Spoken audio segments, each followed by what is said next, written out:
gets aerated by dysfunction of one kind or another. And then, of course, some of you are familiar with the work that we've done on fungal territoriality.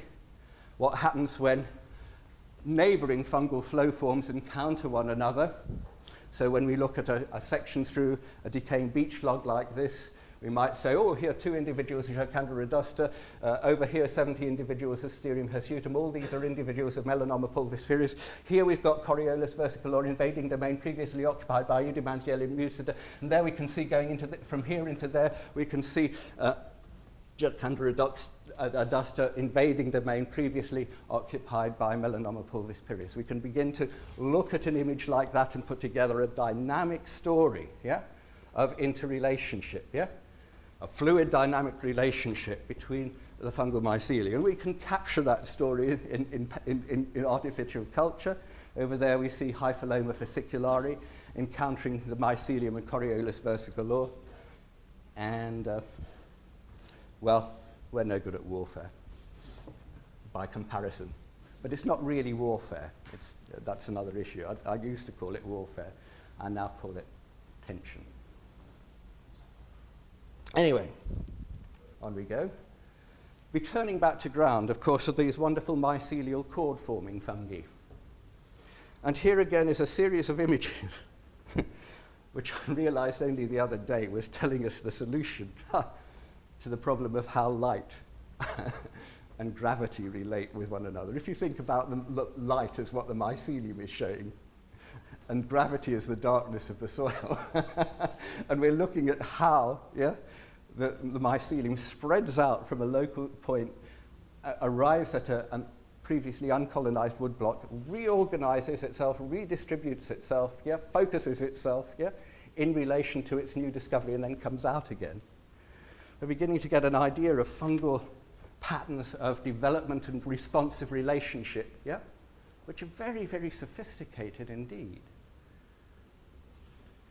Very fluid, very, very responsive, very receptive to changing circumstances.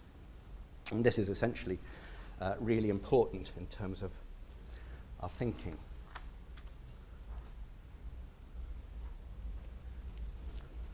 And so we might come to an opening ending.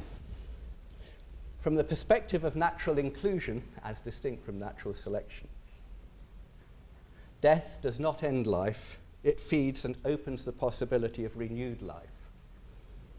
Life is not a competition to succeed at others' cost, it is a gift of natural energy flow to be accepted and passed on in continual relay. Trees and fungi are no exceptions from this flow. Perhaps we need to bear this in mind as we seek to distinguish between what is healthy and what is diseased, and cultivate what Louis Pasteur called the terrain in which all flows through all. I might finish, I wrote a poem a couple of days ago, and in a way, the poem might express to you in a different kind of way what I've been trying to express to you in a more visual way here.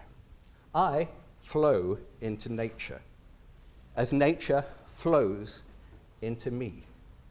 Therein and out there lives our evolving identity, in gravitation's meeting with levitation, where bodily soul and radiant spirit enfold that endless dark ground, where neither meets with any resistance, but holds together in tension what comes both before and after, in breathing envelope that opens in closing and closes in opening, of morning in evening and evening in morning, passing on what enters in endless relay, never lingering for an idle moment of superstardom, where light confines itself in itself, but has to find audience in which to play with the soul's delight as day becomes night and passes away into each breaking day.